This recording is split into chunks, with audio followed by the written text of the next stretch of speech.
Guys, magbibidyo po tayo ngayon. At bukas lahat ng mga bintana. Baka may ahas eh. Takot-takot. Baka merong kumulpot sa luminis na at tatlong sa akin na kami. Kaya malabo makabili ng shares ang mga tao yan. Eh, paano nga? Nanonood lang sila eh. Gumagamit lang ng papel. Yan, pinatay na. Ewan ko. Sinungaling ka. Yan, ang kulig ito. Yung isa kasi may ginawa mali. Meron talaga nakakaiwan ng bakas.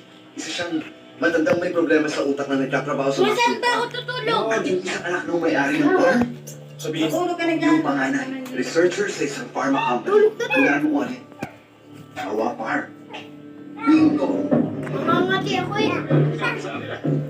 ay, dapat isa ka na natin ng panalo. Ano kaya?